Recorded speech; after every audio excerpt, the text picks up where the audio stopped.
Hmm.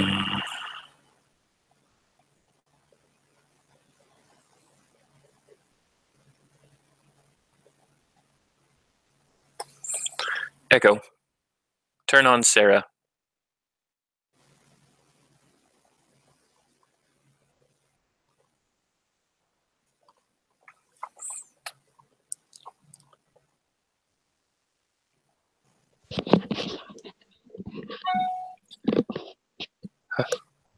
Hello, hello. Hello. Ah! Didn't realize I had it turned up so loud. I was the only one sitting here. Hey, you wore your red shirt too. I did. Look, mine even says expendable. Very nice. Oh, goodness. Let's see. Dragging out all my stuff here. A couple D20s, couple D6s. My dice are gone. I do not know what my children did with them. I'm going to have to get a new set. I have this cool, it's one of those spell book things that has all of this stuff. It's got slots for everything. Nice. Yeah, it's very, very pretty. They did a Kickstarter, and being Kickstarter whore that I am, I backed it. So, what are we live on? Google Hangouts. It's just the Hangouts live. We're not on the GeekDad channel, or not on the official GeekDad channel right now. We're just I'm doing it this way so that it'll actually record it without me having to do anything extra. Okay. So it'll just log this and keep it in my uploads, and then I can pull it down if I need to and clean it up and do highlights and stuff. Cool. No computer. Hold on just a second. I'm going to have to go because I'm not leaving, but my children are screaming, so I need to find out why. I'll be right back. Ruh-roh.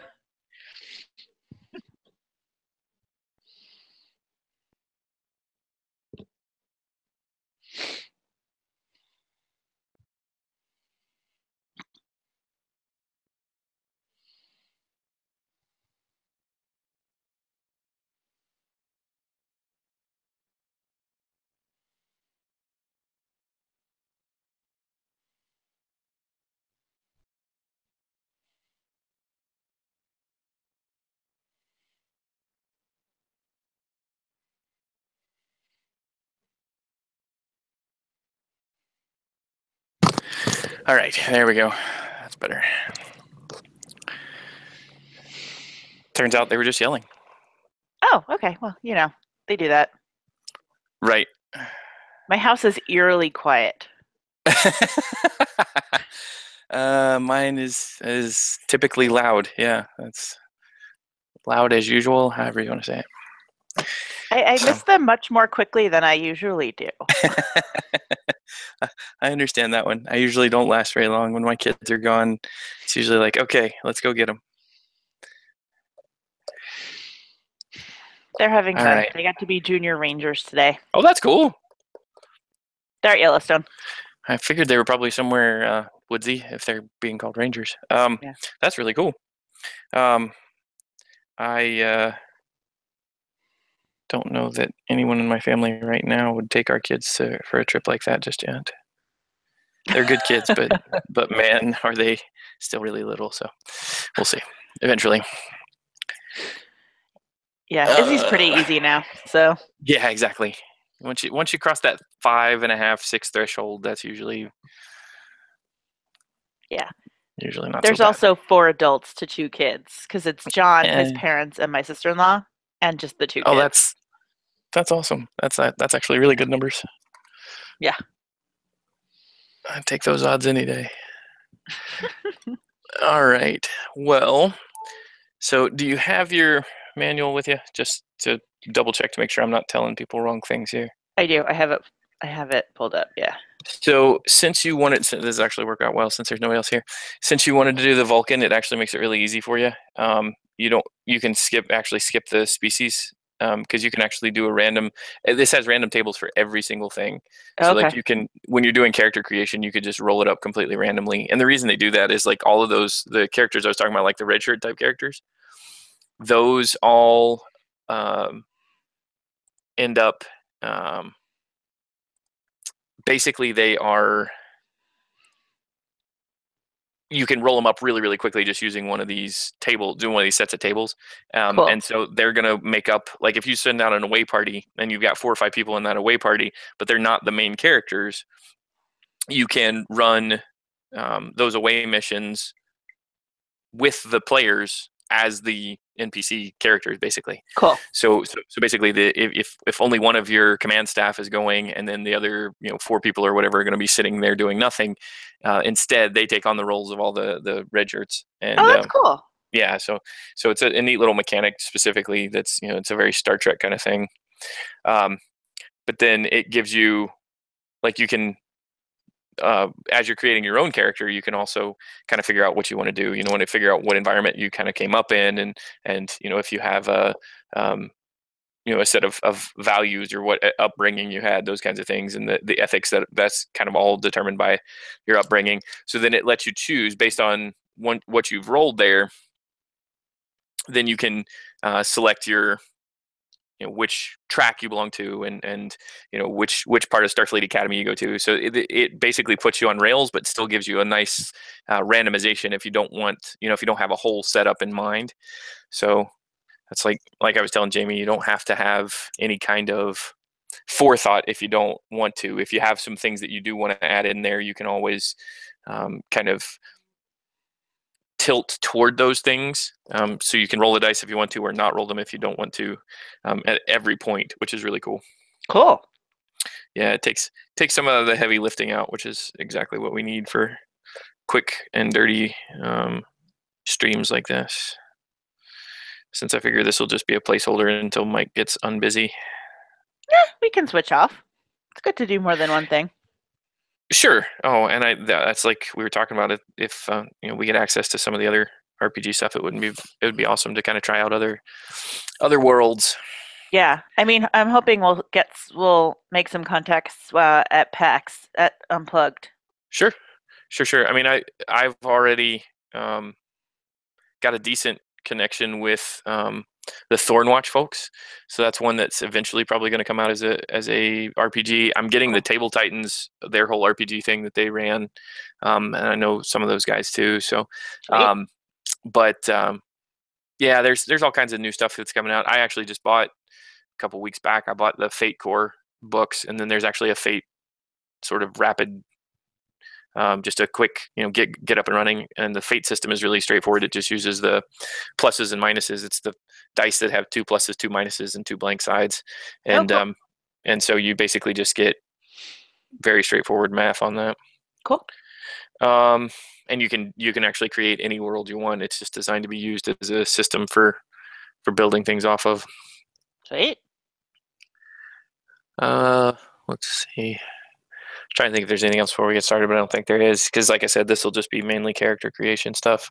I always thought it was really weird reading through this, the choices of species that they gave. I kind of understand them, but some of them I understand, but Denobulin and Trill were kind of weird choices.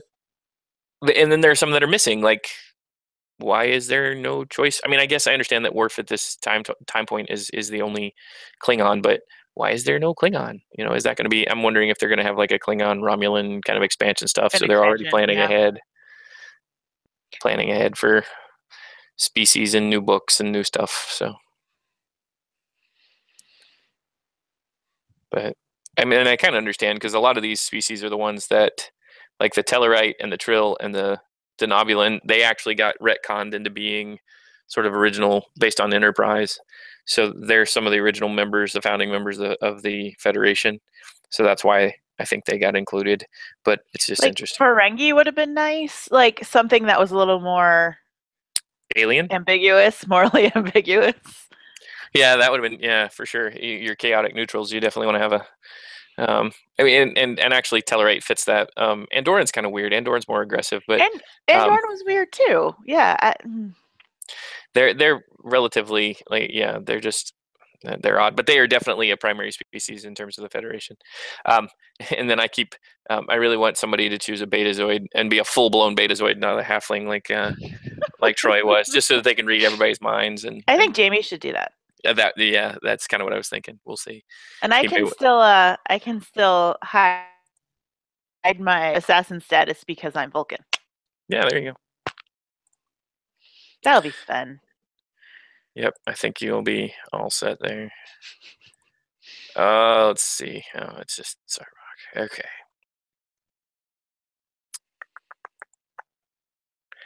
Hopefully, actually, maybe I'll do this.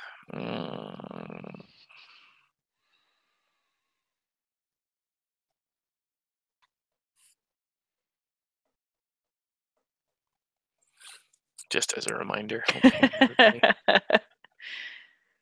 I was a little early.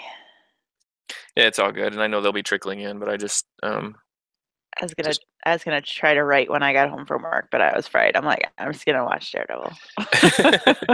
I have been editing these videos. We just did an Epic, or we're getting ready for an Epic upgrade, and so they're doing the physician education stuff. And I have been. They've got great PowerPoints that they're going to do, but I can tell you right now, the doctors are going to go crazy over them because there's just not enough tying it into real world situations. So I did.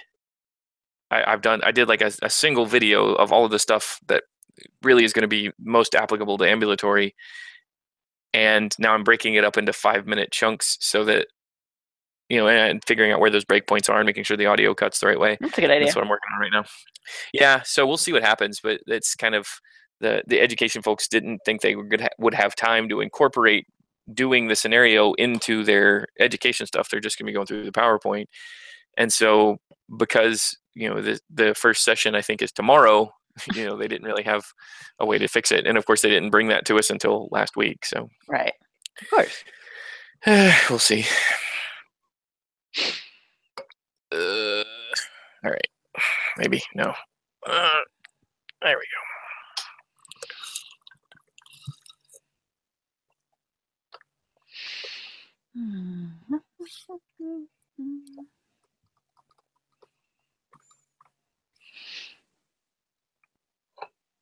I love our dictation system. We get fun stories on our voice dictation when we go through charts to get notes. I'm like, really? They did that with that, huh?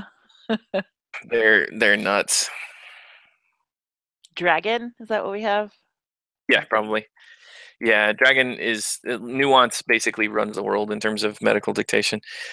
We have Dragon in the clinic, and then we also all of our recorded dictations go to a server that pulls them down and runs them through a Dragon speech recognition. But it's not real time, so it's doing it from a recording, which means that you can't go back and automatically fix it if something goes wrong. So we get dictations from the ER all the time that, man, they started collecting them and putting them in a little folder, and the folder is now a 3-ring binder, and it's like they're just horrible. I mean, it's bad enough when we're actually paying attention and dictating. Yeah, it doesn't do accents very well either, clearly. No, not at all. And that even includes like Eastern United States, Southeastern United States, Western United States. Yeah. I mean, unless you're like me with the Midwestern non-accent accent, it basically can't tell what you're saying half the time. Yeah. I can't imagine what it does with the docs who are actually from Pittsburgh. Oh my gosh, it adds a lot of R's, I'm sure. It's horrible. Oh, I hate when people chart in Pittsburghese. Like, if you must speak it, fine. Don't. People chart in it. Needs treated. No, he needs to be treated. Right. There needs to be a verb. Yeah. We have lots of that too. But I don't know. It was really funny. The first my first week, I was going through orientation, and then the charting people came through, and they're like, "Oh, we'll be there. We'll have somebody on site. We can help you get your charting down, and we'll help you with your coding and documentation and all that stuff." And by like the 3rd month, they were, and I told them on that first week, I said, I think I got it down. During the residency that I went to, they were very, very good about teaching us about documentation and coding and all these things, and I got pretty good at it. And I think I still have those skills. And she's like, well, everybody thinks that, but I was like, okay, fine, send somebody out. Don't care. So once a week they sent somebody out, and they were going through my stuff. And aside from some numerical charting things because the patient was a new patient versus not a new patient. Because if anybody has been seen by our internal medicine, family medicine, anybody inside the same tax ID, basically they're not considered a new patient if they've been seen within the last 3 years. Well, there's no way for us to find that for some of these docs because some of the docs weren't part of the system, but because they are now part of the system, they get included. So it doesn't pick up on that. It doesn't show us notes from when they saw that person. So we don't have any way of knowing. So aside from those kinds of things, I didn't really have anything that they were calling me out on. So by the 3rd month, the lady who had basically told me that she didn't think I was going to be able to chart was coming back to me and was calling me and was emailing me saying, "Hey, can we use some of your notes to kind of show people how to document and appropriate coding and what kind of things we're looking for when they're doing their documentation?" It's like, yeah, that's fine. Sure. I'm like, I laughed because she's actually left. She went to a different place. She's working for a different hospital system now. But the people that replaced her, it took like 4 people to replace the jobs that she was doing because they had her doing so many different things. And that's why I was like, maybe you need to stick to one thing or we just need to hire more people, which is something I keep telling them about a lot of different stuff. Good luck with that. Yeah, well, and sometimes it happens, sometimes it doesn't. It's just, we've got so many different. We were promised our own IT person, and we ended up getting a business manager that we didn't need. Oh, that's exciting. Yeah. Yeah, they're working hard on trying to get some IT folks expanded outward a little bit because our IT staff are already run ragged and, they just keep adding physicians, which means it's going to even be more on them. Right. So I'm the first physician builder right now. We've got our CMIO who's also a physician builder, but they keep hiring people that already have physician builder certification from outside. Like the other hospital systems have paid to have them go to the classes, but they're not using them. So they're just kind of, they will make suggestions for things and they'll ask about certain things. And I understand the process, but still, it's like, if you've got those people, why not take advantage of them? Yeah, why not use them? Because they don't want to pay them. I mean, nobody wants to pay for. I am more lucrative to the hospital in the clinic doing clinic work than I am doing IT stuff. Yeah. I think it's really sad that I'm the second most tech knowledgeable person in our office. Like, I'll come home and tell John, I'm like, I was IT today. He's like, that's terrifying. Yeah. See, I've often walked that tightrope for most of the places where I've been, so I'm used to it. I did 4 implementations, I think, 4 different EMR implementations. By the time I hit 5 years out of residency. That's impressive. Well, I did 2 of them during residency, so. My sister just finished residency. We were pretty impressed that actually happened. My sister-in-law's a 3rd year. Actually, just became one about a week ago. So she's a 3rd year at Marshall in West Virginia doing med peds. So my sister actually is on a committee with Jonathan's wife. Oh yeah, at OHSU. Mm-hmm. Cool. Yeah. Yeah, Robin is awesome. She's like, wait, Robin Lou? I was like, yeah. She's like, I know her. Yeah. Yeah, she's pretty amazing. She is. I've known her for quite a while now. In fact, it was hilarious because Jonathan, I knew about Jonathan back during the Wired days because I read GeekDad even long before I read Kids, and we were at I had known Robin at that point for like 5 years and had no clue that Jonathan was her husband. And we were at a meeting. We were at a meeting, and one of my other friends, who's he does a lot of podcasting, medical podcasting, and so he's got a fairly sizable audience in terms of social media stuff. But we were talking about something, and I said something about social media and guru stuff, and Robin was sitting there, and Mike, the other friend, he said, "Oh yeah, Robin knows all about social media stuff because of her husband." I was like, "Her husband?" And then it clicked. I realized her last name, and I was like, "Wait a minute." No way. And as soon as it happened, as soon as I said, "You're married to Jonathan Liu," she got this really angry look on her face. She was like, "This medical stuff is my world. Everywhere we go, he gets recognized. This is my world." That's right. So I was reprimanded for bringing up Jonathan, but that was actually about a year later was when we went out to Portland to visit my brother-in-law. They live in Washington State now, but they were in North Portland at the time. And while we were out there, we went and spent an evening with Jonathan and Robin and their family and hung out and ate with them and played games, and it was really fun. Cool. And then we did that again this past Christmas time last year and a half ago. Wow, has it really been a year and a half? I know. I can't believe it's like the middle of July already. Yeah, it's just all running together. But are you still thinking about coming out for Emerald City this year?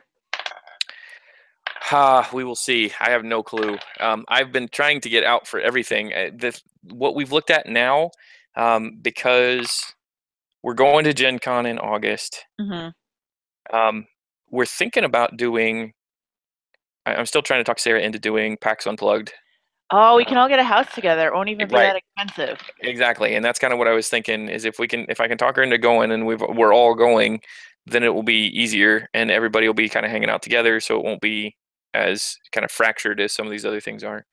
But then in October, they've actually just started a gaming convention in Cincinnati, and they did one last year, and this will be the second one. And we're trying to decide if we really want to do that, and it'll be the long weekend October. And if we do that, that eats up some of my free time in terms of vacation. But I don't really know a lot of the only person I know is a game designer that's going to be there, and I feel like if we go, we'll just do what we did the last time we went down to Lexington, which was sit by ourselves and play 2-player games the whole time. So because we didn't know anybody, so it was just we got one demo and that was it. Other than that, we just kind of sat and we went to their library and checked out all the games that we've been looking at that we hadn't had a chance to play that we didn't buy, and played them all to decide if we wanted to buy them, which is fun in and of itself. I know. I really want to join our Pirate Ghost crew. I don't. The only problem is that the only person I would probably fit into a costume for is Zeb, and I don't know that I want to walk around barefoot all day. Exactly. Hi, Jamie. Why is this live?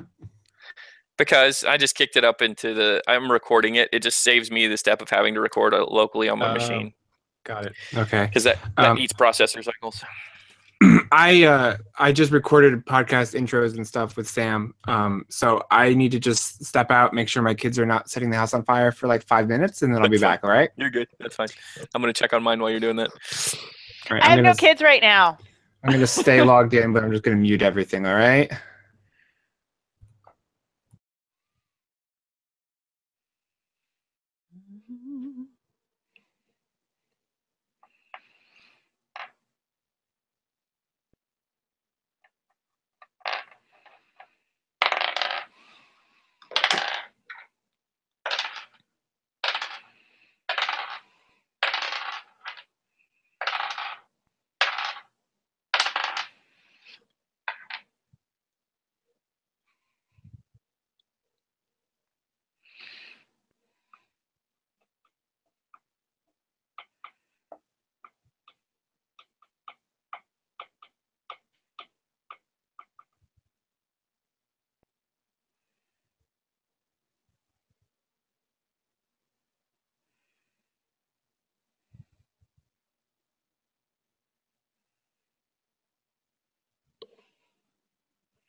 Not burning the house down, but definitely not asleep yet, which is weird.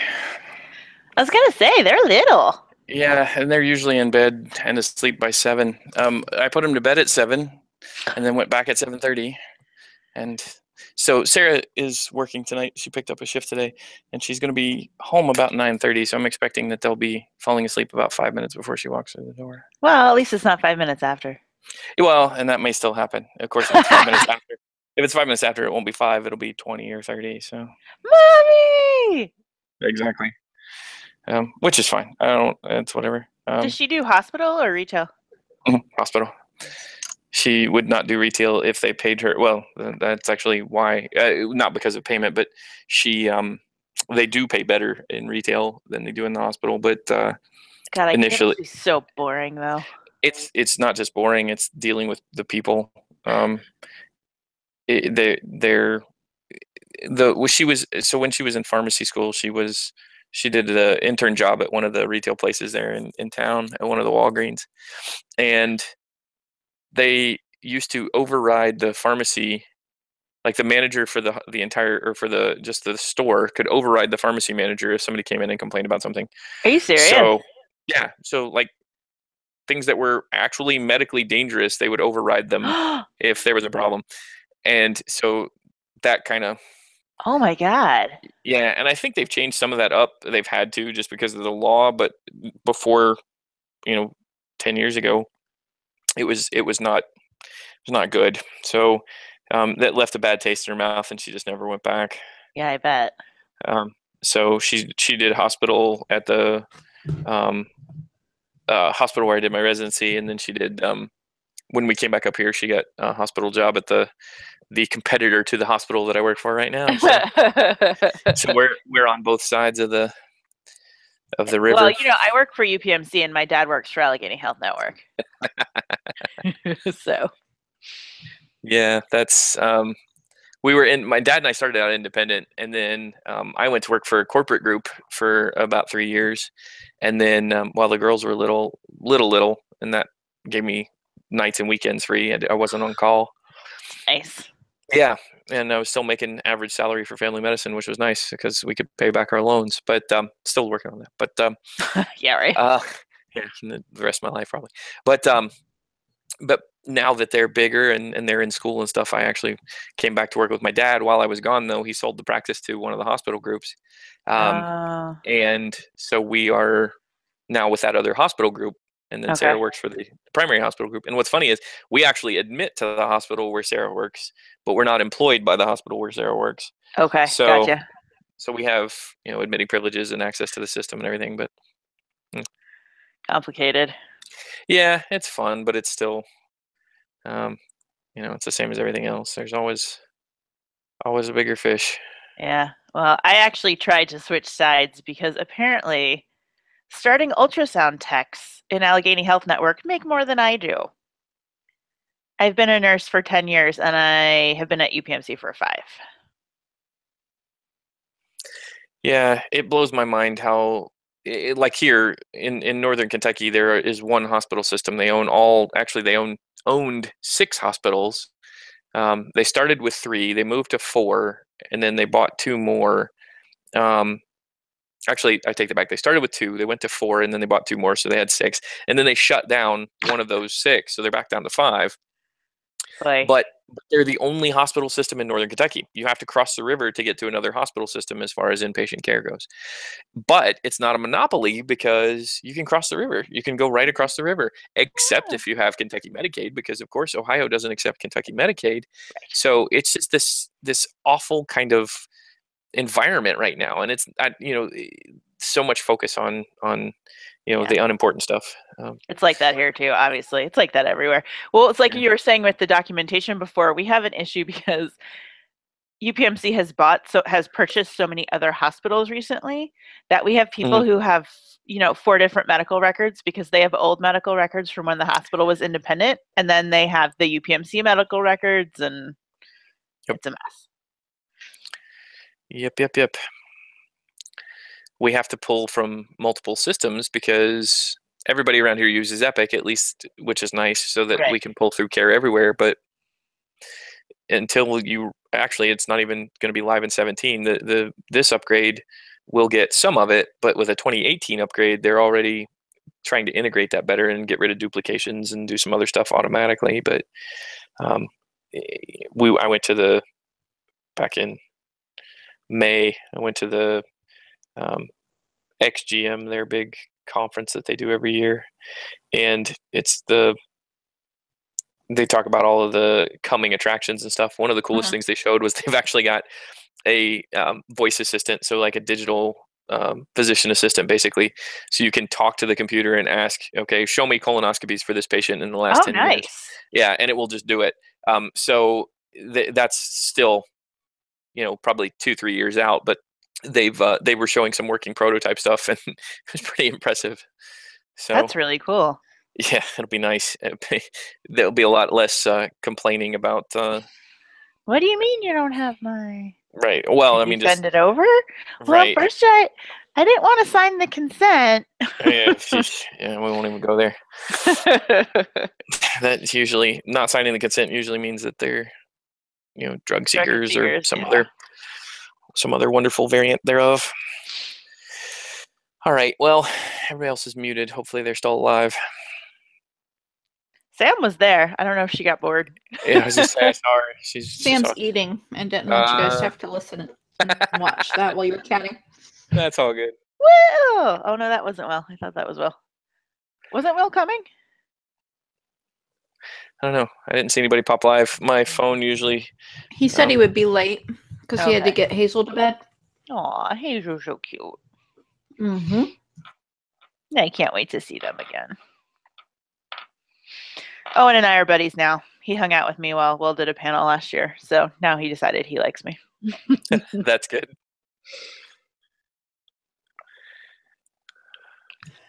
And I see Jamie's on. We were just doing some intros to some podcast interviews. Yeah, he said he had to go make sure Sam and Zoe didn't burn the house down.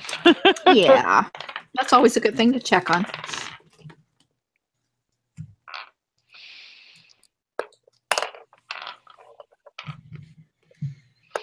Zora said she saw a buffalo today, Sam. I saw a coyote yesterday. I was not in a park either. Yeah, we have coyotes here. Yep, we have quite a few down here. They're getting pretty ballsy these days, too. They've always been down here. You see them running through. Occasionally you'll have an attacked cat or an attacked dog. I gotta go check on the small ones. I'll be right back. Okay.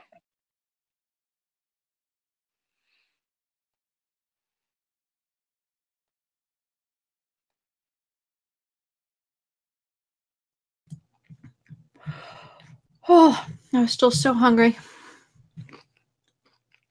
I should not skip meals. Did you skip lunch? Well, I didn't eat breakfast till like 11 because I have to wait. Okay. Well, no, this gets complicated. So whatever, I can't even remember what it's called. The meds they put me on. So I have to wait. Was it 2 hours? 1 or 2 hours or something. So I have to take it 2 hours before or 1 hour after, so I don't know, 2 hours or 1 hour or something. Basically, I have to have it on an empty stomach. I'm using way too many words to say that. That's okay. But it really, I deciphered. Really upsets my tummy. Is it an antibiotic? Yeah. That's weird. Usually they want you to take it with food so it doesn't upset your stomach. It specifically says take on an empty stomach unless otherwise directed by your doctor. Weird. And, it's awful. Because at night, I just wait until I'm in bed and I'm pretty much ready to go to sleep. And I just pop it in, swallow it, and go to sleep, right? I can't do that in the mornings. So I take it when I first get up, and then I have to wait a couple hours. And by the way, after about 45 minutes, that nausea hits like a freight train. And then I can eat, and then it takes probably about 15, 20 minutes for my stomach to settle. But by then it was like 11, so I'm just like, screw it. And then I needed to go out and mow, so I did that. And when I came back in, I tell you, I could have eaten the ass end out of one of those coyotes. I was that hungry.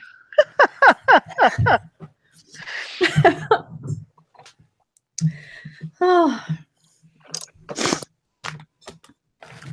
And yeah, that's one of those rural Ohio sayings that you can tell your mom. I taught you, eating the ass end out of something when you're hungry.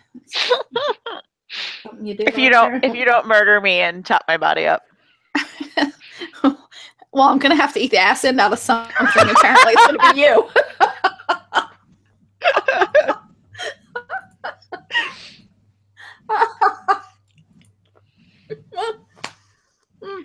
Oh, mother. That one was good even for me. I like that one. Mm. Yeah, it's Jamie's fault I still haven't read anything, by the way. Me neither. I skimmed. Oh, I need to find a D20. Oh my god, just use the one in the black.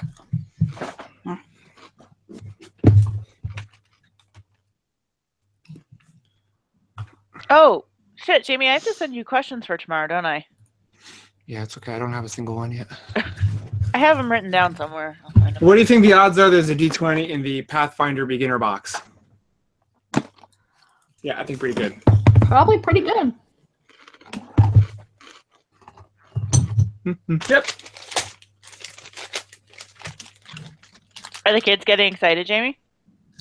Oh yeah. Yeah. I mean, they're excited about the idea, but they have really no idea like what is The reality. happen. Yeah, I mean they were there, but they don't really remember it. And yeah, we're gonna be doing a lot more than we did last time. So. Did you decide to go to Japan? No, we're just staying in China, but we're traveling all over the country. So, and we're going to a bunch of places that Cece and I have never been. So, originally I was kind of worried because I thought we were just going to be doing like the highlights for the kids, and it was all going to be stuff we had done before. But we changed that plan, so it's cool. We're doing some stuff with them that we've done before, like got to take them to the Great Wall, you got to take them to the Forbidden City, that kind of thing. But we're going to be doing some other stuff too. Neat. Yeah, it'll be fun. You don't sound convinced.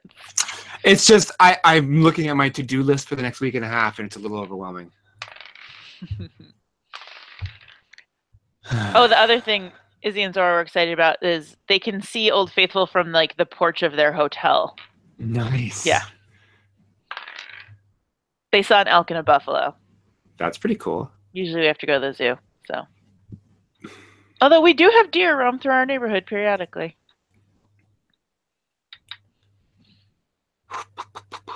We have a bunny colony. I had an angry turkey last week when we have wild turkey here, and they can get a little mean. When I was out, when I was weed whacking, I don't know, I think the noise scared it. It started running at me. It was kind of comical because they're large, like they're huge. They come up to my chest, right? So. No, not that that had anything to do with my chest, but I mean, like, it came running at me, and I just turned and ran like I'd never seen one before. It was kind of funny.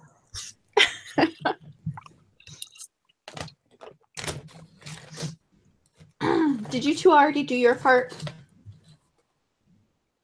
Or were What, just huh? chit-chatting We were just before we came on? chit-chatting. We were just waiting for everybody else to get here because it's actually going to be fairly simultaneous. If you look at the way it's set up, it's like I was telling Sherry, there's a freedom in terms of you can choose things, or if you don't really have an idea of what you want to do, you can just roll, and there are tables for everything. So there's going to be a ton of stuff where you can kind of let the dice choose for you if you don't really want to come up with a solid backstory, if you just have a sort of basic idea. I think I might do that. Yeah, that's what I figured. I figured you'd probably roll an entirely random character. The cool thing about that system is the randomizer actually lets you you can actually randomize an entire character, but you can also, like for this game, you can send out away missions, and on those away missions you only may have one of your main characters that's going, but each of the other players can actually take on NPCs. A different character? Yeah, they basically take on an NPC, a red shirt.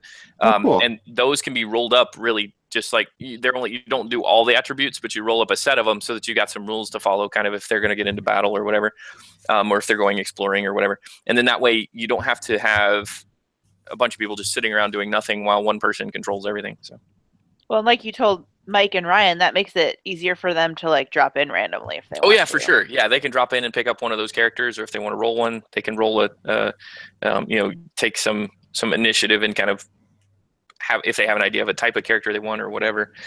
Like for step one here, if you know a species that you want to do, that's great. Go ahead and pick one. Don't worry about rolling. But if you don't, then just roll, because the chart there is actually really straightforward. I'm hoping somebody rolls a Betazoid because I want a full-blown Betazoid on. Tell me, what? I'm sorry, I know you said this like 4 times in the channel, but where in the book should I be looking right now? Page 105. Page 101. 105. Yeah, if you start on 101, that's kind of the 101 is the overview. Kind of shows you the steps you're going to go through. It's a 7-step process, and it basically by the end of it, you'll have filled out most of the character sheet. You'll have a couple little things you have to do after, but page one. You page can tell this is 105 not. Huh? I'm sorry, 105 and 107 actually in the actual PDF. If you look at the book page numbers, it's book page 101.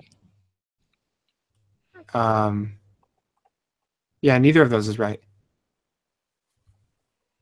Like, I'm looking at it. Are we talking about life path creation? Yes. Yeah. That's book page 100, PDF page 106. You're looking at the overview? I'm looking at the PDF. I know. That's what I'm saying. This page that I'm showing you right now. No, it looks different than that. That's you're on the wrong page then. Then you told me the wrong page. No, I told you page 101 or 107. Yeah, okay. Page 107 in the book is human. And it's a woman sitting a woman sitting at the 107 in the PDF. 101 in the book. Okay. Should say life path overview at the top. Yeah, so it does. What are you talking about? I knew that was coming. I'm just waiting for it. I'm like, because it took me a minute to find where the page numbers were. I thought you meant the beginning of the chapter, like the previous page where it says life path creation. That's fine. That's the beginning of the chapter, and that is page that's the wrong page then, is what I'm saying. Oh my god. I'm gonna have to go pour a drink if you guys keep this up. The overview's on 101, and that's actually what I was talking about. So it shows you the 7 steps. It's going to give you if you've got a character sheet, if you don't have one printed out, you can just do it on paper. But you want to have a reference for that character sheet, and the character sheet is hold on, and I will give you the actual page number. So pull it up on here. Not another page number. Yeah, exactly. So the Starfleet personnel file is actually on PDF page 130, 131. 130. Got it. You were right that time. Yeah, I was. So that's actually a sample of the blank one. The blank one's actually at the very end of the book. So it's... Hold on. I can get No, I definitely don't want to print the whole thing. It's on, so the actual blank one's 359. Seriously, why do they make these books so big? Like, who has time to read all this? I was just about to say that you can tell this is not a Fantasy Flight game because the instructions actually make sense. It's true. Modifius does a pretty good job with this stuff. So are you writing this up? Yeah, kind of. So I dibsed it because Rob put it out in the channel and nobody took it, and that's why I ended up with it. And because I thought it'd be cool for us to kind of do something like this. Yeah. So I did that, and then the day that it released into the wild, Jules came on and asked if anybody was going to dibs it. I was like, well, we're kind of doing it. I already talked to him because nobody took it. I was just going to, if something cool came out of it, I was going to try to see, running this as a side game or a smaller game, or if we got everybody into it, whatever we were doing, and then I was going to then write it up once we did that. But I didn't want to do a write-up without actually having a chance to play with it. Right. So. All right. So you start with a score of 7 for every attribute, score of 1 in every discipline, and you're going to get basically a bunch of points through all of these dice rolls that we're going to do. So if you already know what kind of species you want, you can actually just go through and pick and add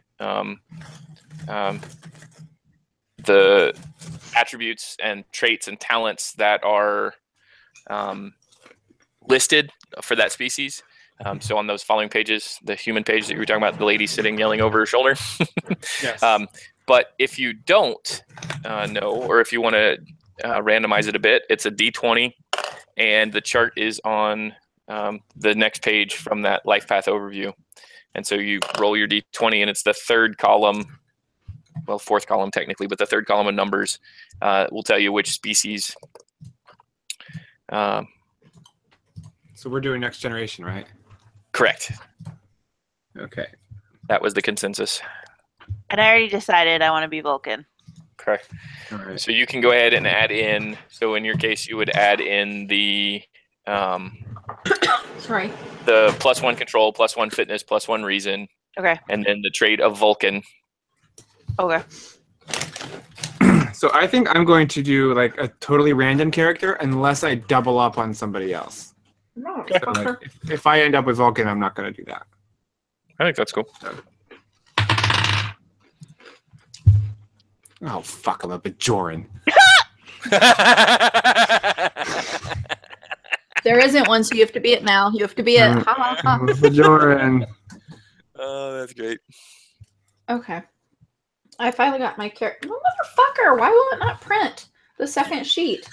Yeah, I can't get the I page even number, switched it to landscape, motherfucker. I got a crying baby. I'll be right back. You guys figure out your printout. No. Mhm. No crying Okay, babies. I'm still fighting with a printer, so. Yeah, me That's- too. It doesn't, I'm telling it the number page it is to print and it's not doing it.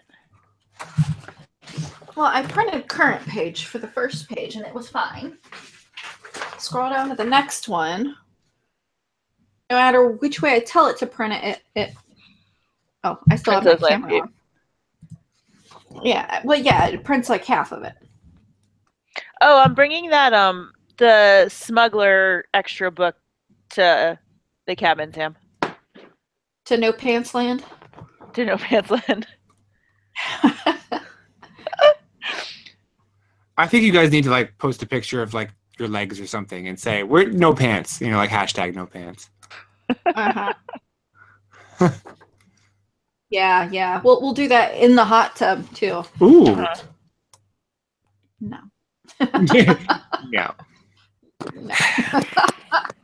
I'm totally lying. We're not doing Attributes. All right. So 2-year-old has gotten very good at the fake cry. Oh, yeah. that. Oh. The I don't want to go to bed cry. Oh, Zora does that too. I'm so tired. I don't want to go. Oh yeah. Well, yeah, we do that too. But this is the I'm gonna get Daddy to come here because I don't want to go to sleep yet cry. The crying so much because they are ready to go to bed but aren't sleepy. I'm not sleepy. I'm not sleepy. I'm not. You know that cry. Yeah, we do that all the time. But the what?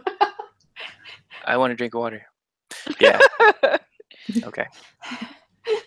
ooh, I get a vision from the orb, from the prophet. The prophet gives me a vision.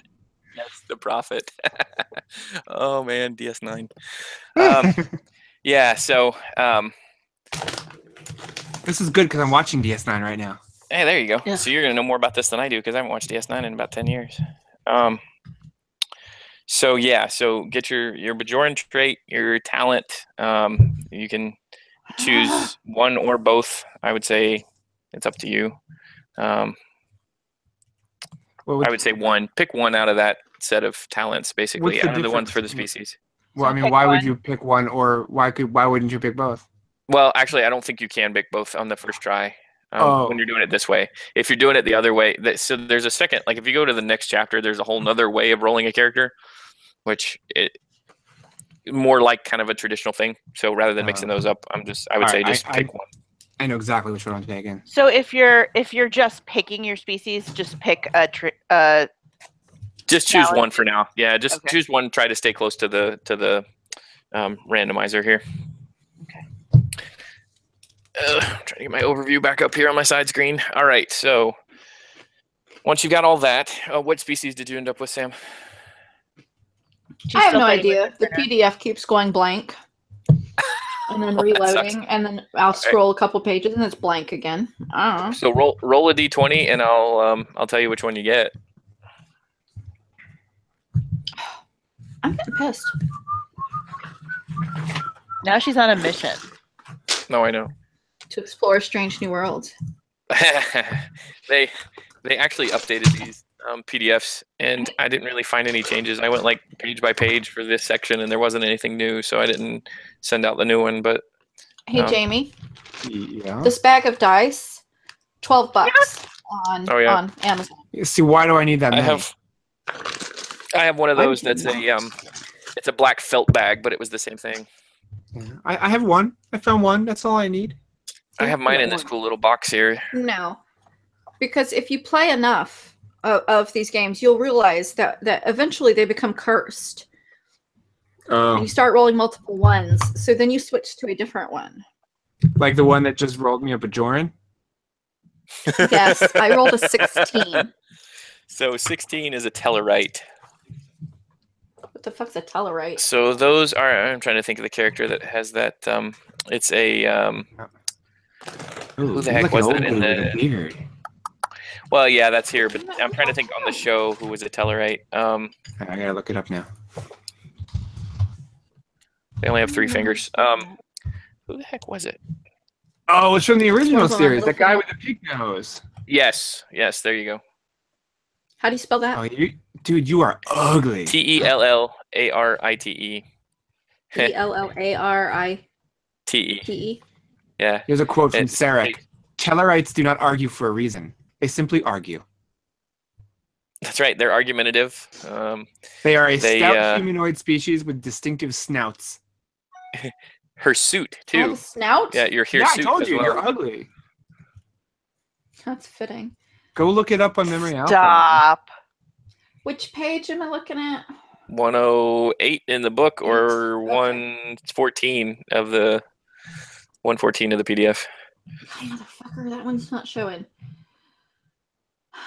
And no, I have no idea why I keep saying motherfucker so much lately. But it just it's a great word out of me. Tellarites are known to be an impatient people, so this seems kind of appropriate. They were known for their stubborn pride, and they have a propensity towards strong emotion. And they enjoyed a good argument. Yep, they revel in debates. What I think is funny is your two categories of talent are incisive scrutiny or sturdy. You're sturdy.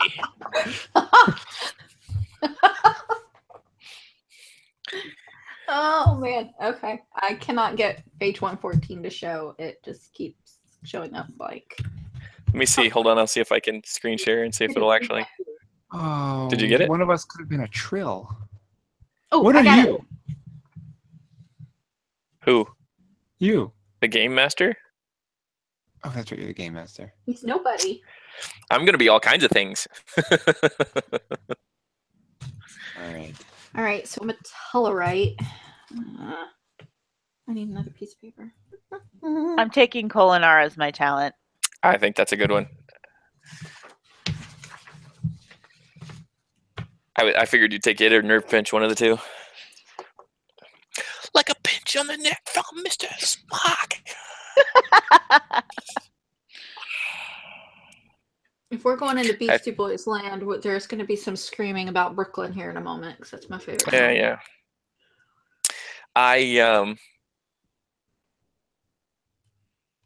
I don't know why, but every time I hear Intergalactic, I have to listen all the way to that part. And after that part, then you can do whatever you want. But I have to listen to the part about the pinch on the neck from Mr. Spock. Let's see. All right, so once you guys have established that, so you get make sure you take your attribute bonuses and then pick one of the talents and your trait for your species. And then basically I like how the trait for Vulcan is just Vulcan. Well, it's the same for all of the species. You get other traits as you go. Oh, okay. So step 2, you're going to get a value, and basically you're getting the world, the character that your character was raised on. So there's a value that goes with that, which is it basically is going to go along with the environment and the culture and what you believe. And so there are several different choices.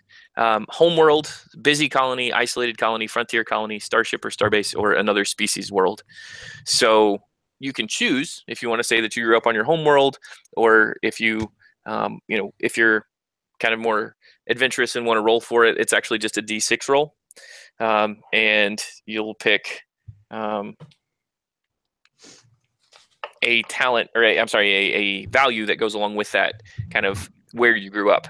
And so the values in this are a little bit different. So the value system, and it's, having not done pre-reading, I'm going to kind of jump back here and kind of go through some of it.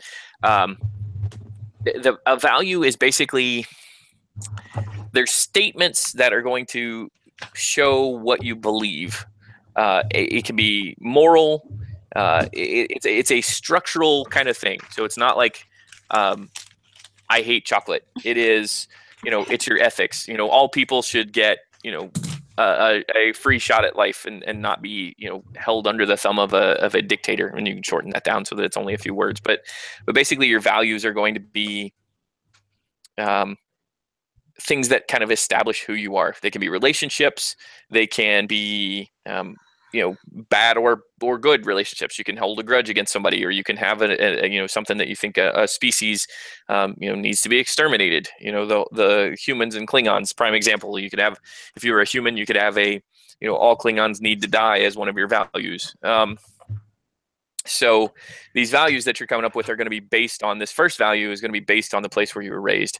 So depending on, if you were raised on your species homeworld, then you may have sort of a sense of patriotism or whatever. So it should be tied to that kind of where you were raised. So for the D6 rolls, Jamie, did you roll yours yet, or? 4. So Frontier Colony. And let me see, that's going to be on, that's actually on page 112 of the book, or 118 of the PDF. Down at the bottom. Got it.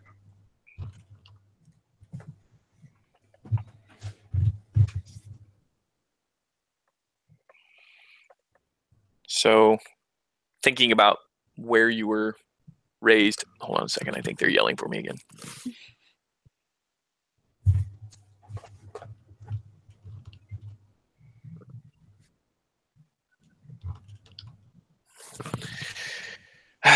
We have a brown puppy emergency. I'll be right back. Uh-oh. What the hell's a brown puppy? What? Huh?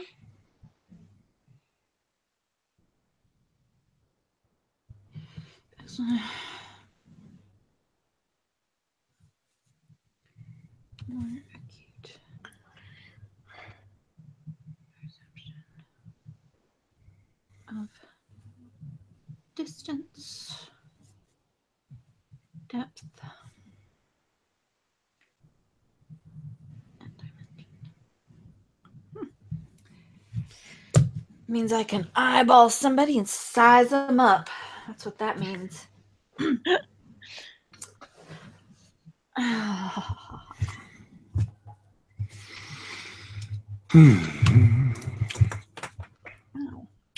Where are the attributes? Are they before the characters?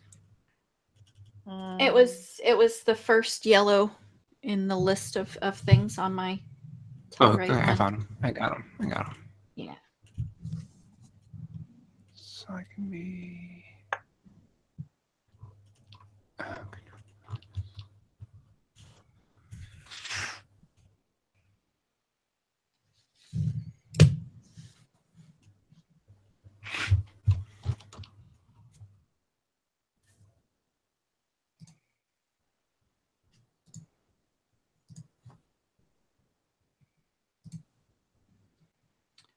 Oh, come the fuck on. Print. Current page.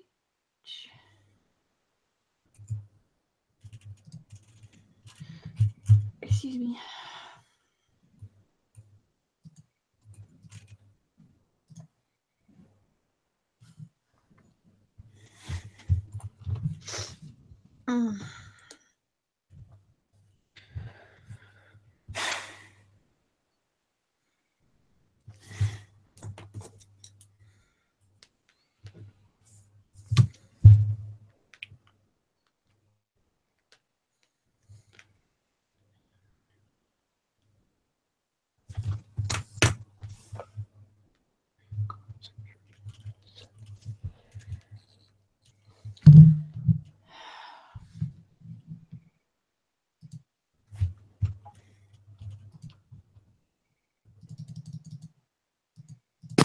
All right.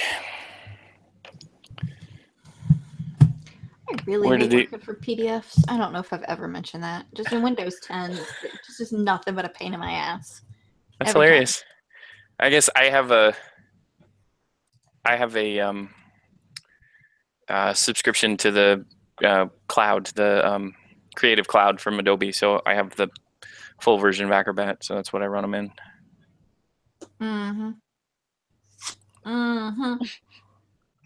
Probably makes it easier to deal with them because I don't really have any issues with them. All that being said, did you figure out where you live? Why is the human woman so angry?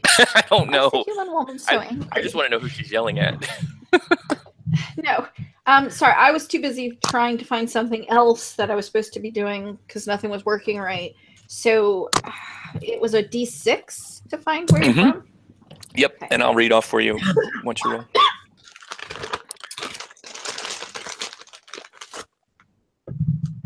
A 1. So your homeworld. I know nothing at all about the Tellarite homeworld except for the fact that they like to argue there. I'll fit right in. So,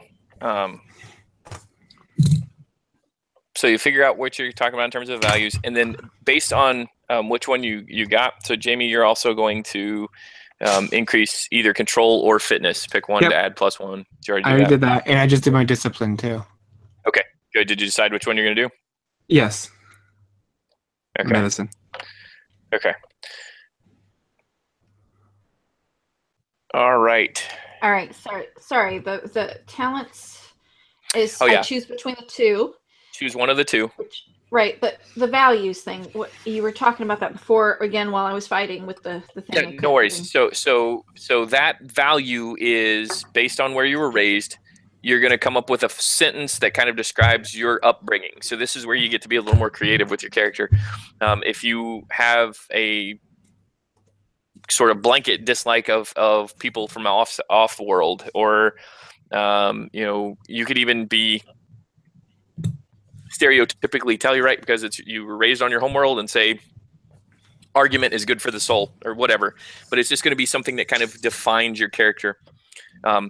If you've ever seen Fate, the system for RPGs, they do a lot of this where you're actually coming up with sort of a phrase, and actually sometimes, and actually in the second way of creating a character, you can even hold some of these values until you start playing, and then you can define one of those values even in the middle of a situation, so that you can kind of have an idea what your character would do in that situation and use that to kind of work backwards to who they are. But the value, we're not like drawing this from a list. We're creating this out of our head, right? Correct. Okay. You could draw it from a list. I mean, you could easily, there are like 5 or 6 different lists in the book that have, like there's one in the middle of the section we're in that says, a starship is a home, its crew a family, most comfortable in a crowd, body and mind alike must be healthy, no stranger to violence, emotion in a crisis only makes things worse. There's one for you, Sherry. Engineer at heart. And engineer at heart. So, if you, so you've got a Bajoran who, they're in a constant state of war. They've got this sort of strong religious hierarchy. And then you also have chosen medicine as one of your disciplines. You, at that point, you may be able to work that together to create a... Right. So the talent that I chose was the orb experience. So like I have been... I've gotten the message from the prophet. I'm not super religious, but I've gotten the message. But yet I grew up on the frontier colony. So if I said something like I'm solitary, but I'm independent from, I'm not like from the Bajor homeworld, but like I'm still connected to their Bajoran culture and religion because I've had that orb experience. Like I haven't cast it off, but I'm still mostly comfortable with other species, and I'm not like a fanatic. Is that good enough, or should I be deeper than that? No, that in and of itself is pretty deep. If you could drill that down to just a few words, something like so what I've written down is solitary but connected to Bajoran culture / religion, not fanatic, comfortable with other species. Yeah, I mean, that's fine. It's just, I was trying to figure out a way to say that in fewer words. There's 4 lines, man. Yeah, but you have more values to come. Separate sheets of paper. So yeah, that's fine. I just meant you have you're going to have 4 values essentially, and each one of them is going to be something that you'll use when you get into certain situations. Okay. So there may be times when the values give you extra roles and other things based on the fact that it fits into what you're dealing with. So Okay. like you may get into a situation where, let's say you need to do, let's say there's an emergency on an outpost, and you have to, let's say that there's an emergency on an outpost and you have to save somebody's life. Let's say you're the medic and you have to save somebody's life, and they are Cardassian. Let them die. Well, but see, that's the thing. You were raised on a frontier outpost. You could have been raised on DS9 for all we know. And because of that, you've got that more open, you still have that tie to the religious homeworld, but you could conceivably say, because I'm not that kind of Bajoran, that's going to give me a leg up when I'm trying to actually work on this person, because I have that as one of my fundamental values. Whereas somebody that had, religious zealotry as their fundamental value, they may be literally at a disadvantage because it's a Cardassian. Got it. Okay. So that's where these values kind of come into play. They're actually going to define some of your traits. It's a better way than just saying you have +5 to sneak, because you actually have sort of a underlying sort of way of thinking about the world that actually kind of fleshes out the character a little bit, which is really cool. So excellent. Okay. And then Sam, because you got homeworld, add one of the 3 species attributes that you got. Add one more to one of those 3.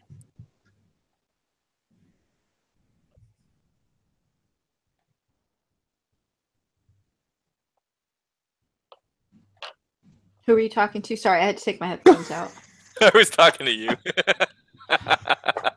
No, I'm sorry. I was trying to read and comprehend something, and you were still talking to Jamie about his values thing, so I popped them out so I could concentrate. That's fine. I was just saying, your since you got homeworld, you also add one more to one of the 3 attributes. So you get one for each of those 3, but then pick one of those 3 and add another one because of your. Okay, so one of them goes up to 2.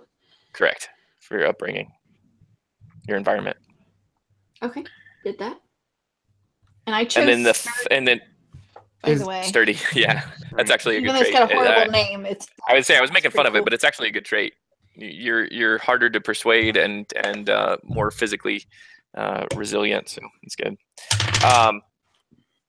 Sherry, did you pick a? Yeah, Starship, Starfleet. Okay, cool. All right. So then the third one is upbringing, and so this is going to be another one where you get a little bit of a value kind of put on. You're going to get some attributes, some disciplines, focuses, and talents. So it's the education you got during your formative years, mentors, all that kind of stuff.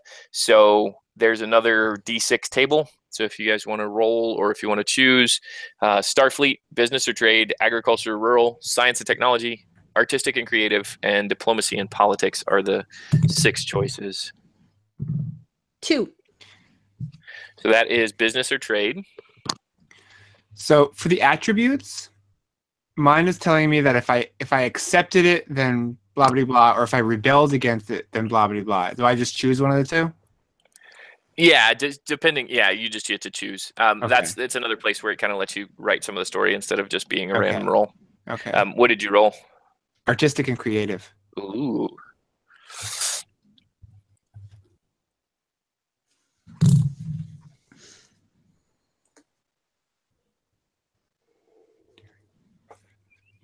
I finally learned to do this in pencil. I didn't. I'm doing this in pen. I'm sorry. What was 2? We jumped into Jamie's there, and I didn't catch it all. Sorry. Business or trade. Okay. And this is a focus. Like, what is this? Like, what is this called? Like, so this is actually going to be. This is your upbringing. So this is the people that the things that you were raised in terms of training. So are lacking. Your primary education, that kind of stuff. So your for the upbringing, you can kind of, it's going to give you other things. They just broke it out to this category so that you know which of these. Okay, and which what of was these things two? add to. What was two? So business or trade is the category. And for your attributes, if you accepted the fact that you were part of the business, if you like that life, then you increase daring by 1 and presence by 2. If you rebelled against being part of the business or the trade, let's say you didn't want to be that person, then you would increase your insight by 2 and your reason by 1. Okay, I'm going to rebel. So it's insight 2, reason 1. Correct. And then reason 1. Okay. And then your disciplines and focus. That's the next thing that you're going to add for each one of these upbringings. So basically, you can increase command, engineering, or science. And that's for the disciplines. So by 1? Yeah, just increase one of those 3 by 1. And then your focus Hold on. should be You're something way ahead of me. Sorry. Hold on. So like if I chose command before, I can increase science now. Correct. Okay. You could also have bumped up command. Or I though, could have right? bumped command to 2. Yeah, you could go command to 2. I didn't know if there was a rule 1, against that. engineering to 1. No. There are some max points, but this quick way doesn't let you exceed the max points. Okay, good. Okay, and how do you do the disciplines again? So the disciplines, you basically are going to get, everybody is essentially going to be versed in all of them, because in Starfleet, they train you to do everything. So that if something happens, there's at least one person who knows how to overlap with a job. So basically, when you get talent, or when you get discipline points, you're going to get them for different reasons. And so in the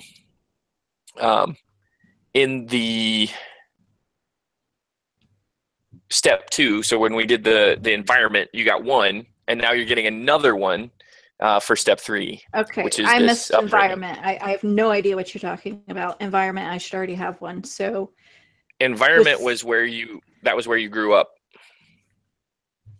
Okay, so I think we skipped some of my steps here. So I was on Homeworld. How do I find Right, that's Homeworld? environment. Right, and where do I find that in the PDF to go read about that? If I can get It the is damn on to show. page 111 in the book, page 117 in the PDF. All right, let's see here.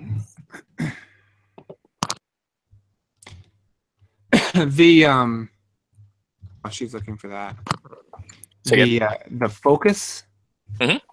It gives me a bunch of examples. Are they described anywhere in the book that I can look at? They are. Let me give you a page number. Hold on. I should have had a quick reference for this stuff, but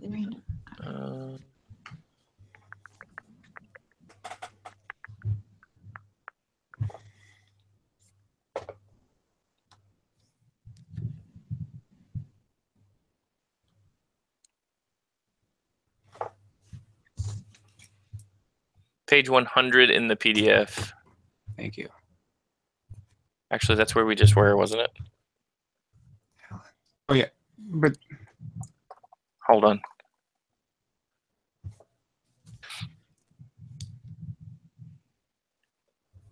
I am pretty sure that you can choose anything you want.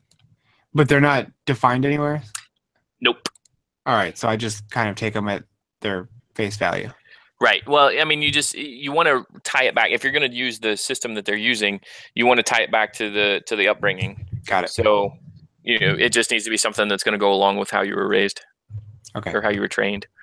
And it looks like Will's not coming. Is there something? I mean, I assume somewhere in this PDF it explains the home worlds and what those environments are, because I know nothing about Tellarites. So it's on the Tellarite page. So there's a Tellarite page on 108. That was like nothing.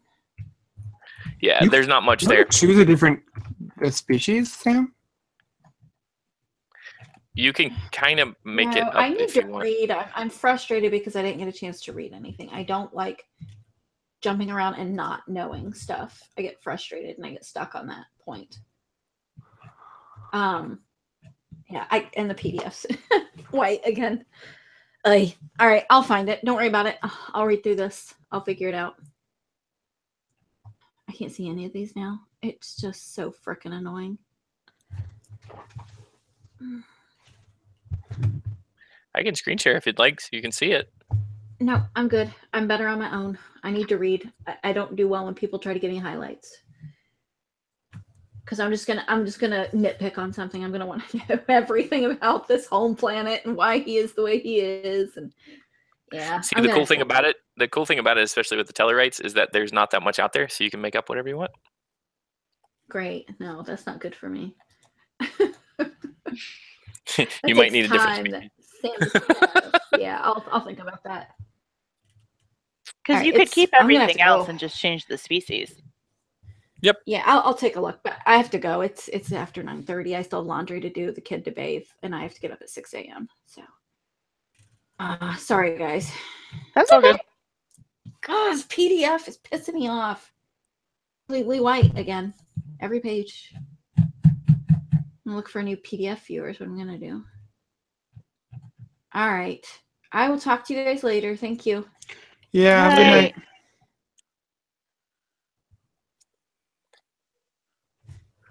All right. I'm looking at my talents now.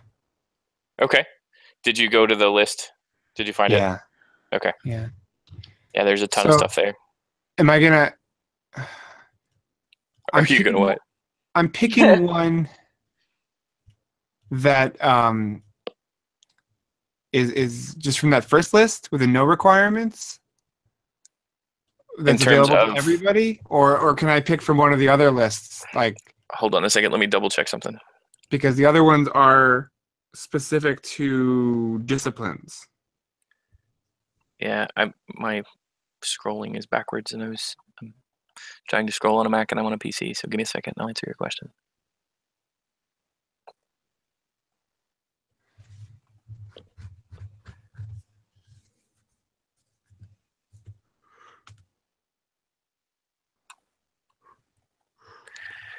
So you get the talents from the generic talent list, not the command talents or the security, con, engineering, medical. All right. Just the regular talents. All right. So you just pick one of those. Yeah. Okay. Like one of the ones it gives you on the list? There's a page on 135. On page 135. Okay. If you go to page 135, there's a list of like 9 talents that are open to everybody. Okay. All right. Okay. So you said don't pick off like the command or the science. Pick off the general one. So if you have so let me put it this way. Let me get to another page. I want to look at something really quickly. Because when I read this, I knew this was going to come up, and I didn't have a good answer for it. So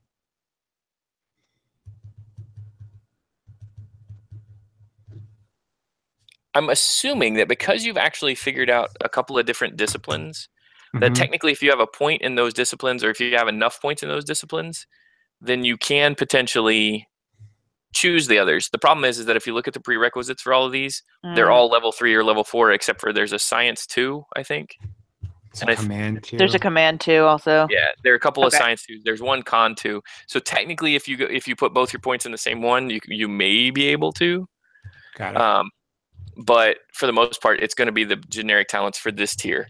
Okay. You'll get more talents as we go. In fact, you'll get 2 or 3 more coming up. But so you can choose them from that. Now just pick one. Yeah, for now I would just pick one of the generic ones. Okay.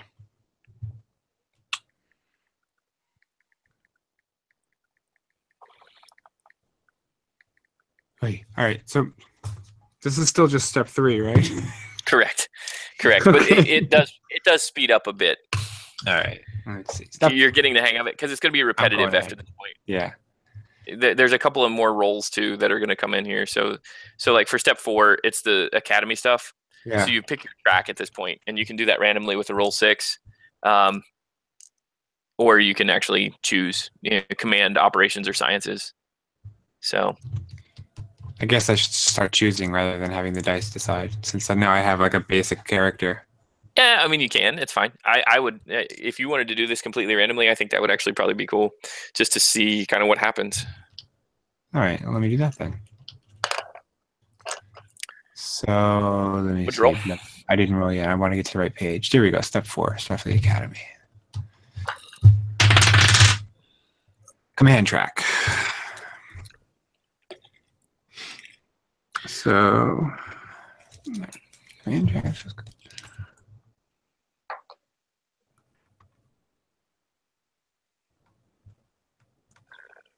So you develop a value, and one that kind of has to do with the command track. So something that you think about in terms of how command should occur. You get 3 points between 2 or 3 attributes. So you can increase 3 attributes by 1 or increase 1 by 2 and another by 1. And that's out of any of the attributes. And then you have to choose either command or con as your major. And that discipline gets a +2. And then you can choose 2 other disciplines, your minors, and you increase each of those by 1. And by now you shouldn't have anything higher than 4 in terms of disciplines. All right. Okay. Oh, yeah, let me do this now.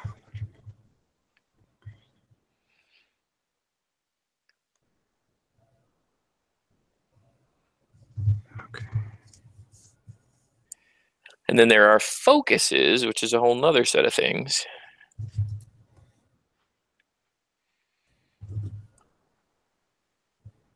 Which we already kind of talked about, which you kind of just make up as you go. Okay, so you. Okay, hold on a second.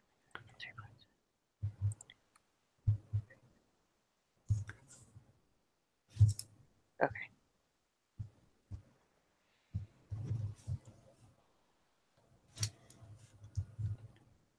And then you can also add 1 talent. This is actually a big step. Step 4 has actually got a lot of stuff. Value.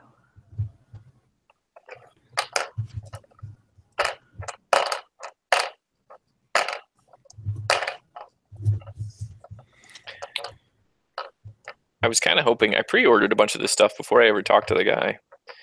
And because I wanted to have it just to play with. And I was kind of hoping that would get here before all of this, because it's got the Game Master screens and all these quick tables and things that you can use to not have to flip back and forth when you're going through this book. Oh, cool. Oh, that's nice. Yeah, and of course, now it's not going to get here for another month. So, What? well, it's all like they released it officially released like this week, like the PDF version.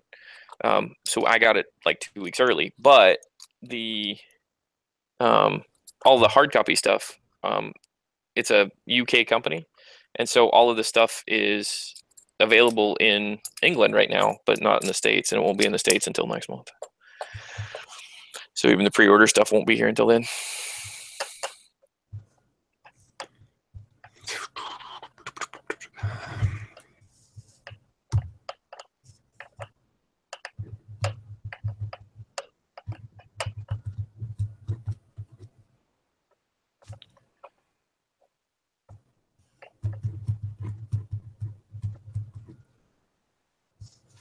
So if my command is 3 now, I can do a command talent, right? Correct.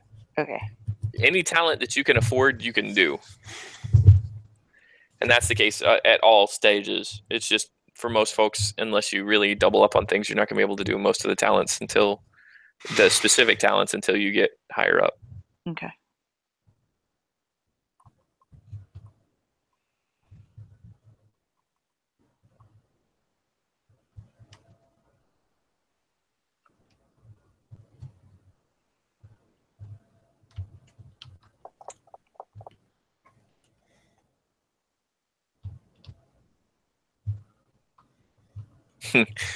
One of the values they give as an example is fast ships and strange new worlds. That's like a oh shoot, what's his name? Matthew McConaughey trait, or Matthew McConaughey value. All right. Okay.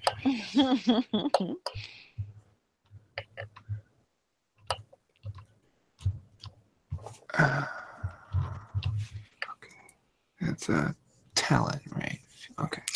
Yeah, so you get 1 talent at this level too. And at this point, since you just added 2 to 1 and 1 to a couple of others, you should have enough to get some of the career talents. Yeah. But you only get to pick 1.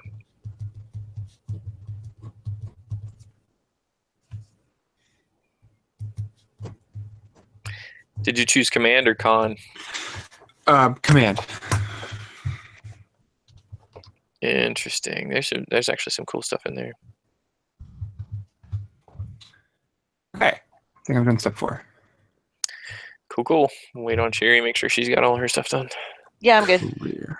Okay. So yeah, the career step's actually really straightforward, but it has some event stuff. Actually, I'm thinking. Never mind. I'm thinking career events. So picking a career, you get 1 value and 1 talent. So another line on your value sheet. Be young officer, experienced officer, or veteran officer. Those are the 3 choices. And there's no role here. You just pick. Wait, what? Just decide based on your age if you want to be a young officer. Oh, sorry. An experienced officer, or a veteran officer. So depending on your age, of course, Vulcans obviously are going to be a little different since they live to 200.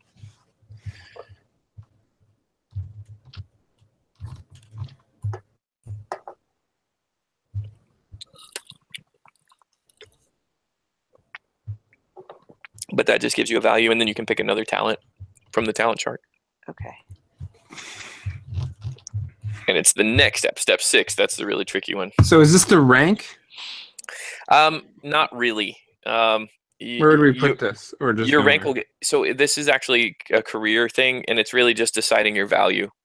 Okay. So are you grizzled old officer? Are you a wide-eyed newbie? Are you somebody who's been around, done a little bit, but still hasn't really seen a ton of experience, had a ton of experience to be able to come up with stuff.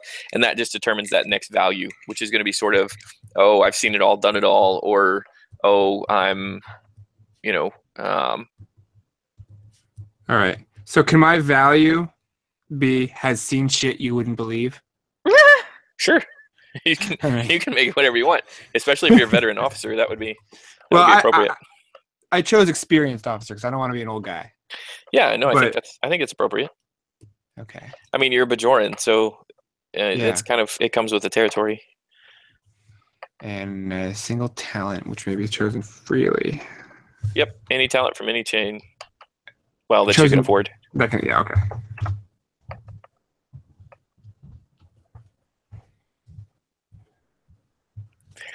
I think it's funny that in their example, the choice of value is seen too much to be surprised. It's kind of basically the same stuff. Yeah. Same thing you chose. So for the career events, it's a little bit. There's a lot of stuff that happens, and so you basically roll and choose a career event, and then it gives you a benefit, and you do that twice basically, and so they'll increase an attribute and a discipline, and you'll also get another focus, so you can kind of decide based on your training what branch of that pathway you want to go down, what things you're going to be good at, I guess, if you will. But it's another D20 roll, and it's actually a 20 item list. So you get, at this level, you get a 2 points for attributes, 2 points for disciplines, and then 2 focuses. So, and you can do more than 2 career events if you want, but all you get is the most you get is 2 points for attributes, 2 points for discipline, and 2 for focuses.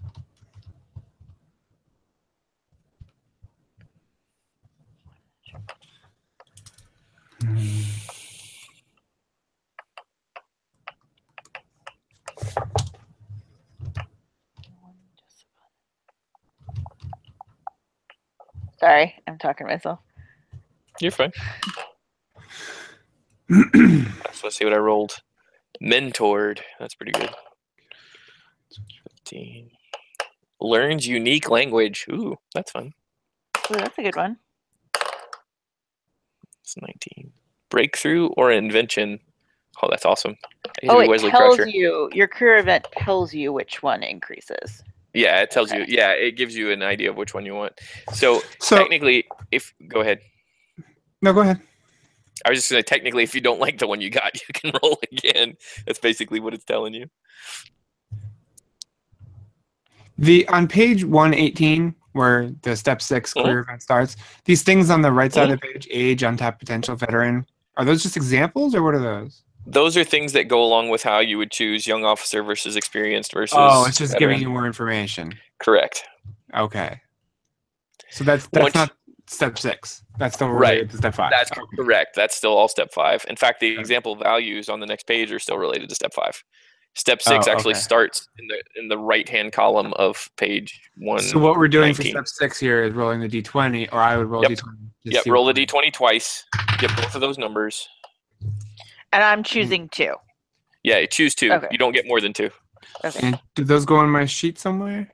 They will. But that doesn't go on the sheet, but the attributes it gives you does. So what you'll do is, which one did you roll? Oh, I got a 6. Required to take command.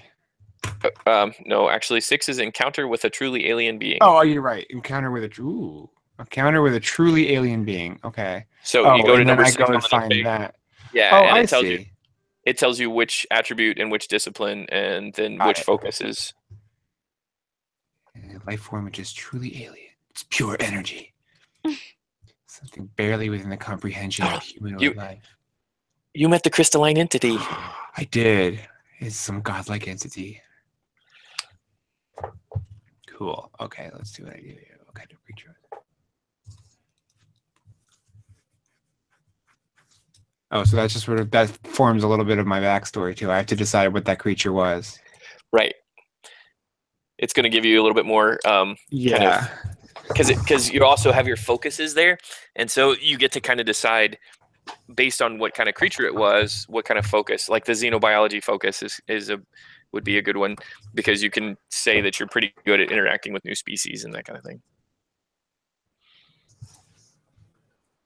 Excuse me.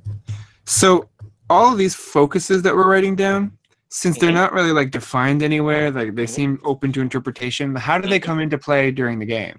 So just like we were talking about with the values, there are going to be certain talents that you're good at. And so you may pull those out at different times and say, oh, I'm going to try to add a modifier to this because I have this specific focus. You're going to say, all right, let's say you're same example. We've got this Cardassian that comes along. You're the medic. You're going to take care of him.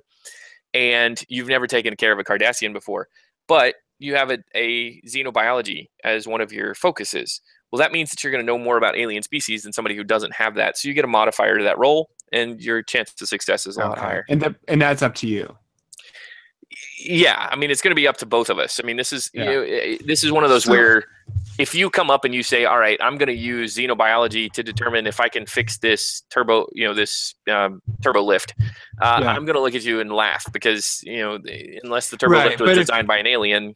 If we encounter some weird creature or some weird alien and nobody can talk to him, I can say, hey, you know what? 2 of my focuses are xenobiology and linguistics. I'm going to try to talk to him. Right. Yeah, exactly. Or try to determine. Yeah, exactly. Determine if his language, and that you actually might get a couple modifiers out of that. Sweet.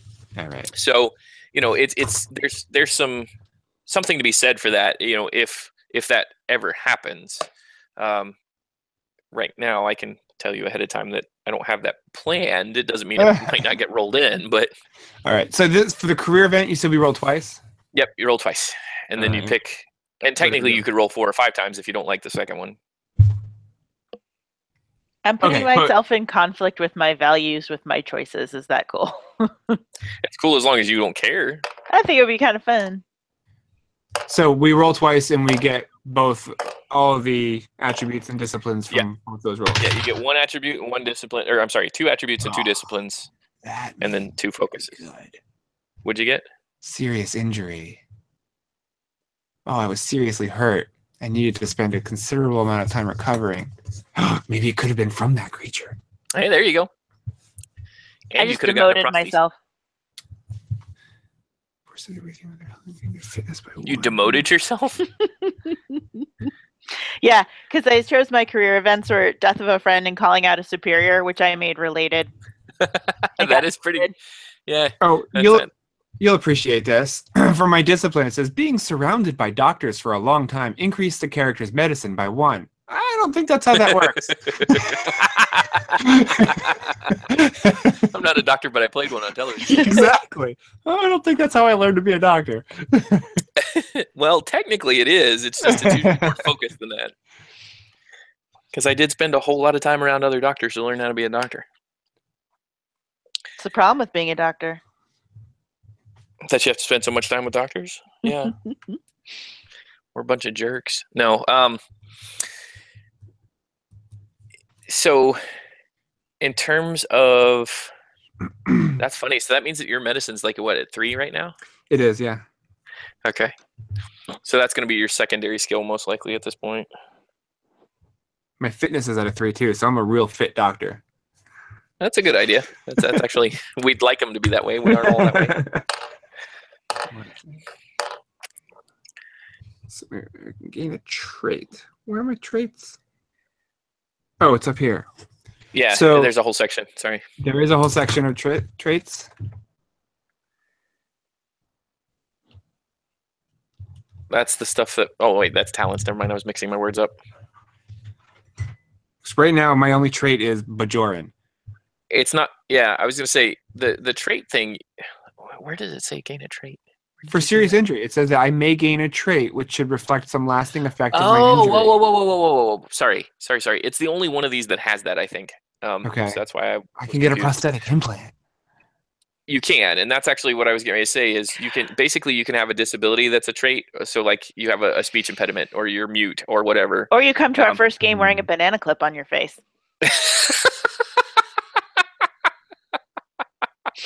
What now? She's turning you into Geordie LaForge. Oh, I got it. Well, I don't want to be mute. That's at odds with a lot of my character.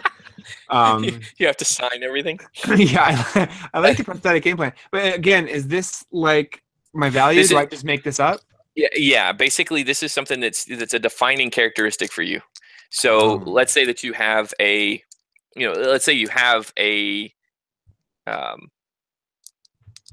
like Picard's artificial heart. I mean, there's stuff like that is going to be a defining characteristic. But I want it to be something that would benefit me in some way, not like cause me to slow down or something.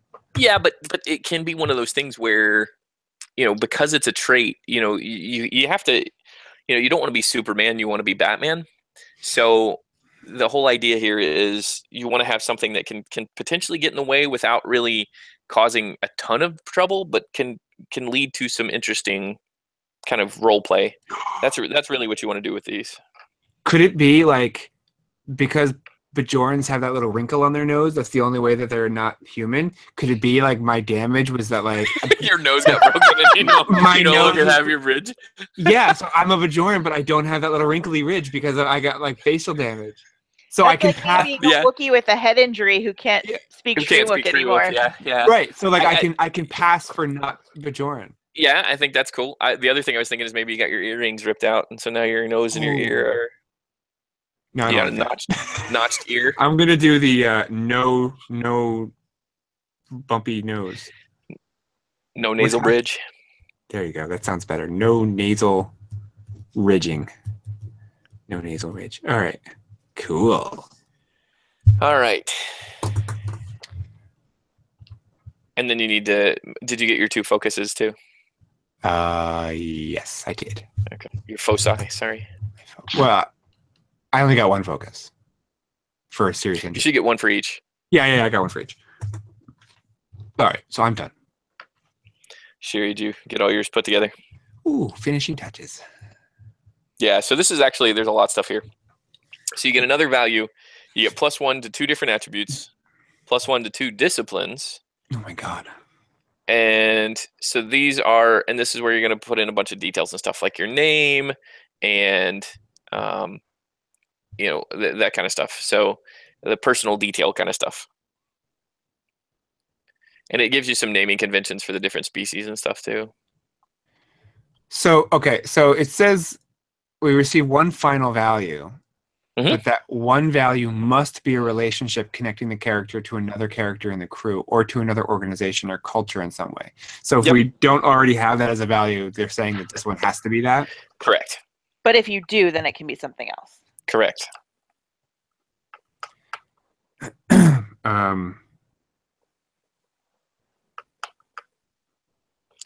But like it says, you could connect it to the career events. So you could say that, let's say that there's another, and it doesn't have to be a player character. The crew is going to be several hundred people. So, there could be 5 or 6 crew members on board that are sort of your ancillary characters, your red shirts we were talking about earlier, that you have ties to. So if they go on an away mission with you, that's going to play into that. So, if I wanted to make a relationship with another organization or culture in some way,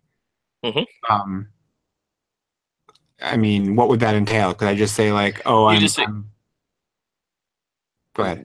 No, finish what you were gonna say. I don't want to. I was gonna say like, "Oh, I'm like because I grew up on this frontier colony. I was close to X planet, so I'm really." I'm really good with that culture. Like I really know it really well. And right. Fond of Vulcans. I mean, you could do it however you want to do it. Okay. It's again, think about it this way. In terms of role play, if you have, fond of insert species here, when we come up against that species in an activity, if you've got a skill check that's going to be need to be done, and you're dealing with that species, that's going to play into it. All right. If you have to shoot something, if you have to, let's say you choose fond of Vulcans and you have to shoot a Vulcan, you're going to have to think twice about that. That's going to give you a negative hit. All right. But if let's say it's fond of Vulcans and you have to convince them to, come on board and help us out, well, that's going to give you a little bit more persuasion just because you have that. I am keen on Klingons. That's awesome. Because my frontier colony. You need a bumper sticker that says that. My frontier colony was near Kronos. So that's why. All right. Yeah, it's not because you were stuck on Rurapente. All right, character. Yeah, sorry, my nerd comes out sometimes when we. That was not his knee. So 12 is the max for attribute. Correct. It may not have more than one attribute at 12. Oh, okay. Yeah, it just means you can only have up to 11. For any attribute. Okay. Wait, what? So there's a talent. You could have taken untapped potential as one of your talents, and that just keeps you from having an extra one. So we're increasing 2 attributes by 1 each. Correct. And 2 disciplines by 1 each. Correct. Okay. Okay. And disciplines can't go above 5, and attributes can't go above 12. We shouldn't even be close to that, though, at this point, right? No, not unless you took. There are certain talents that might have given you a few, or if you decided to go in and double up. Like if some of your things gave you 1 point, there's a chance that your talents, or if you rolled exactly, the right way, you could be at 10 or 11 on one of your attributes at this point. You wouldn't have anything else, but that's what you'd be at 10 or 11. 4 values. 1, 2, 3, 4. 4 talents. 1, 2, 3, 4.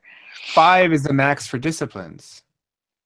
Actually, it's 4. Only 1 can be at 5, but 4 is the max. Correct. And that's for the whole game, unless something happens that. You'll bump above those over time, but yeah, I mean that's. Oh, at this point. Yeah, for character creation, that's the highest you can go. Okay, I screwed something up because my attributes do not total 56. Wait, what? 56? That's what it says. Where? Who Final says that? details. The character's attributes added together should add up to 56. Disciplines added together should be add up to 16. That's got to be a typo. Hold on. So. Yeah, that can't possibly be right. 3, 4, 5. I have 14. 6, 7, 8, 9, 10, 11, 12, 13, 14. Okay, yeah, I it should have be 14. Yeah, it should be 14. Okay. I don't know where they got 56. But disciplines, I've got 10. 10. Hold on. Hey, here we go. I also have 10, Jamie. Here we go. So throughout the process, character will gain an additional 14-point spread. So you have a 7 in each attribute and a 1 in each discipline to start with. You didn't say that. That's where that number comes from. Oh. That's the first thing I read, but we weren't at the character sheet when I said that. So we should add 7 to every attribute? Add 7 to everything and add 1 to each discipline. Oh. Okay.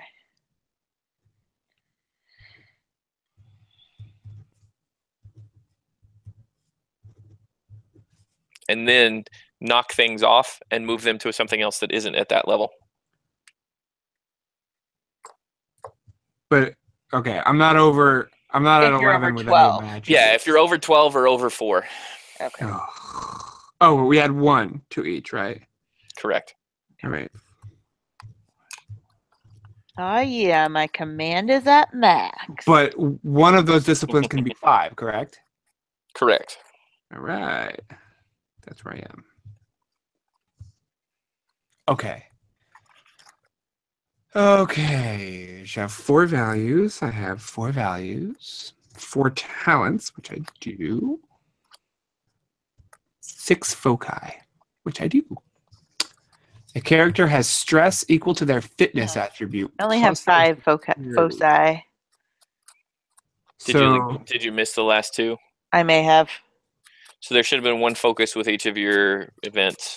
Okay. No, I did both of those. So then there's the I next missed one somewhere. There are 3 of them that come with step 4, so you may have only done 1 instead of 3. Oh, well, that would explain it. Yeah. So which track you join, and then you choose 3 focuses based on that track. Okay. So I need 1 more command. Yeah, if that's what you're missing. Or 1 more general. No. Focuses are the ones that's what you make up. Right. Yes. Okay. And they can be in whatever talents that you're focusing on. Gotcha. But in that case, if they're the 2 that you missed, if you missed those 2 in step 4, you want them to be related to your training. So yeah, whatever your major was in Starfleet. Looks like I only missed 1. I don't know how I did that, but that's okay. I'm good now. I'm on 6. I have 6. Okay, good. So the names, like I said, are all kind of. You can do that. There's like 12 of them on there. Yeah, I think there's 13. We'll see. All right. What'd you get? Well, I got an 18, so I was rolling a 20. Okay, so we don't do rank and roll until we're all together. Correct.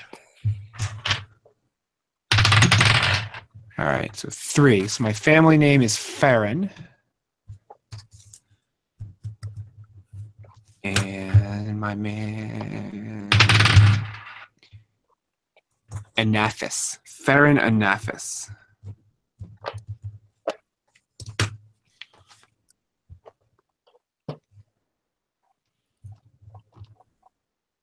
All right, and age. That was over back on 118. Yeah, I mean, you can put yourself, for the Bajorans, it's going to be 30s. 30s or 40s.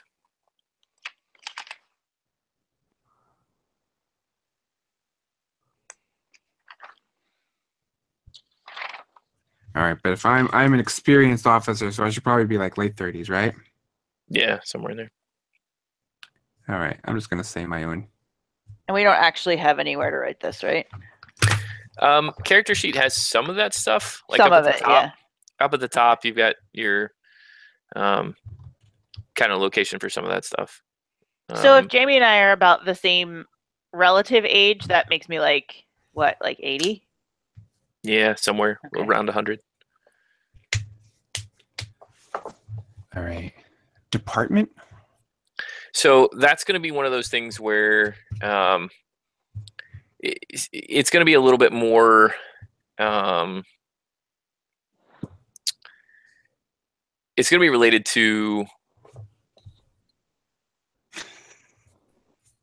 I'm trying to think of the best way to put this. It's basically what color shirt you wear. Yeah, well, no. So the color of the shirt that you wear is based on command versus operations versus science. The character's department will normally be the same as their highest discipline, and the disciplines are the different operations. Oh, I see what you're. Yeah. I absolutely demand somebody call me a green-blooded hobgoblin at some point during this game. Okay. Yeah, we'll just have to get a. We have to get a physician. So a surly human. yeah. All right. So department doesn't seem to Where be do a you place see for department? On the Where are you final even seeing details, page 124, during the final details. Oh, whoa. Okay, yeah. Sorry. All right. So I guess I'm medicine. Rank and roll. This should be done with the rest of the group and is described in more detail below. Yeah, so that's going to be your assignment and your rank. In equipment, we get a communicator. Woohoo! And other equipment described below. You get a uniform. Rank. And for medical, you get a tricorder. So I am.